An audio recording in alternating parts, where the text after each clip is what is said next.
Neil Murray's My Island Home is a song written for a black man by a white man that the black man sings as if it's his own. 2 or 3 in the morning, everyone else is asleep on the bus and I'm just staring out at the moonlit landscape.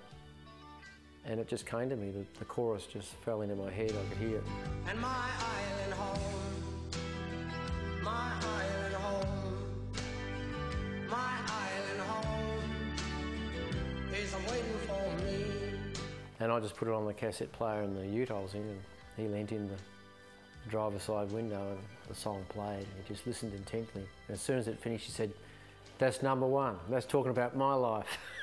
So you get this song that Aboriginal people sing as if it's their song, that white fellas sing as if it's their song, that new arrivals to this country sing as their song, and it's like a small miracle because everyone who loves Australia thinks it's their song.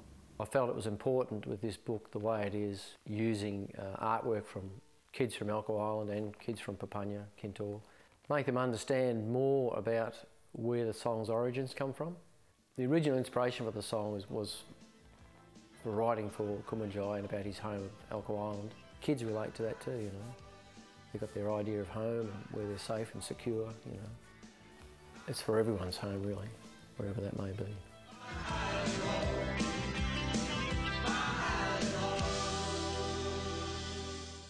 When I wrote this as a song, these lyrics for a song, I was actually asked, talking to an uncle of mine, Banjo, to write a song about, you know, probably the time that I was, you know, taken away as a child, as part of what took place back in those days to not just me, but to a lot of Aboriginal children.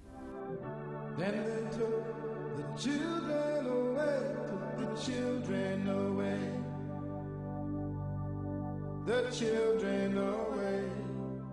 Where they used to live used to be an old hut, used to be made up of corrugated iron, which the government looked upon as substandard conditions. So you'd see this image of people running across the paddock to get away from the welfare with the police and the welfare in hot pursuit of them. Sometimes they'd escape, but they'd come back and they'd get them in the middle of the night or something like that. There are music, and particularly popular music, has the capacity to define the consciousness of a nation. Took the Children Away is the song that awakes Australia to the reality of the policy whereby children deemed to be of mixed race were taken from their Aboriginal parents and brought up in orphanages and foster families.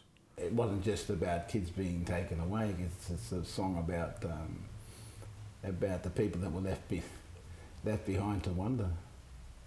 Solid Rock came about from my interest in Aboriginal Australia.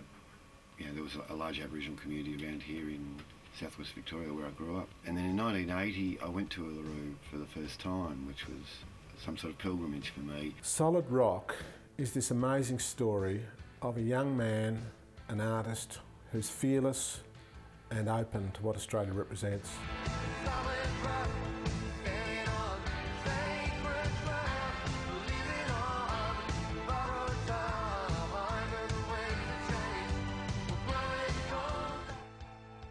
He goes to this magnificent place in the middle of Australia, and he actually gets permission from the local Aboriginal people at the time, and hardly anyone does that, to actually visit the place and enter the spirit of it.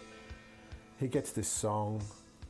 The song becomes huge in Australia. To this day he still wonders why.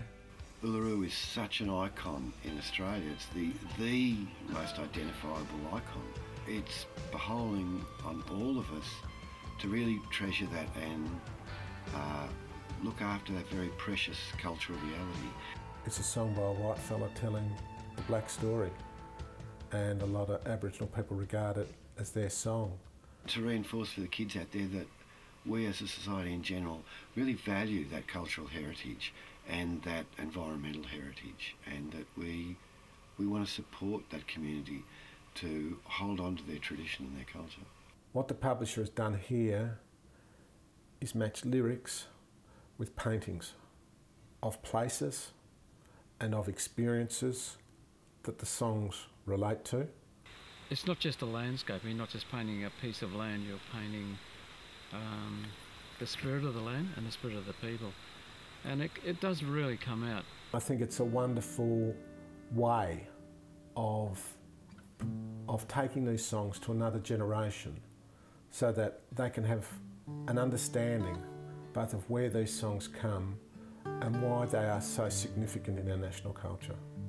It's history. It's just simply our history, and it needs to be retold.